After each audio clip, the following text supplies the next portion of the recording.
Hi, my name is Diego Torriello, and I'm going to be reading for you Giraffes Can't Dance by Giles, Andreae, and Guy Parker Reese. I picked this book because I saw it and I thought that you all would enjoy it.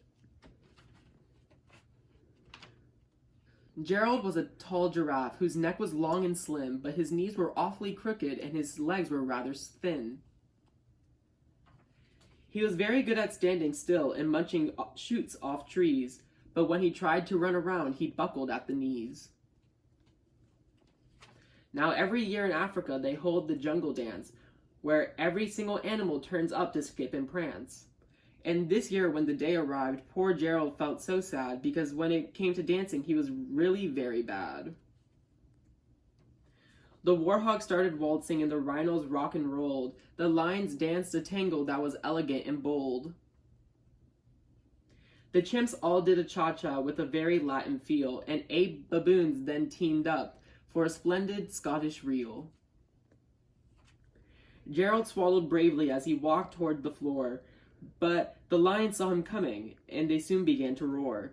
"Hey, look at clumsy Gerald," the animals all sneered. "Giraffes can't dance, you silly fool. Oh, Gerald, you're so weird." Gerald simply froze up. He was rooted to the spot. "They're right," he thought. "I'm useless. Oh, I feel like such a clot." So he crept off from the dance floor and he started walking home. He never felt so sad before, so sad and so alone. Then he found a little clearing and he looked up at the sky. "The moon can be so beautiful," he whispered with a sigh. "Excuse me," coughed a cricket who'd seen Gerald earlier on, "but sometimes when you're different, you just need a different song. Listen to the swaying grass and listen to the trees. To me, the sweetest music is those branches in the breeze. So imagine that the lovely moon is playing just for you. Everything makes music if you really wanted to." With that, the cricket smiled and picked up his violin. Then Gerald felt his body do the most amazing thing. His hooves had started shuffling, making circles on the ground. His neck was gently swaying and his tail was swishing around. He threw his arms out sideways and he swung them everywhere. Then he did a backward somersault and leapt up in the air. Gerald felt so wonderful his mouth was open wide. "I am dancing, yes, I am dancing, I am dancing," Gerald cried.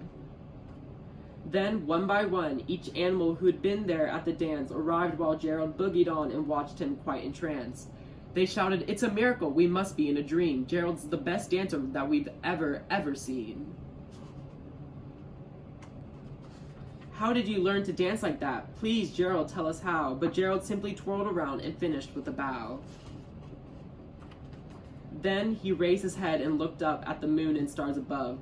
"We all can dance," he said, "when we find music that we love." That's the end of the book. Thank you so much for listening, and I hope y'all enjoyed. What was the animal that told Gerald that he couldn't dance?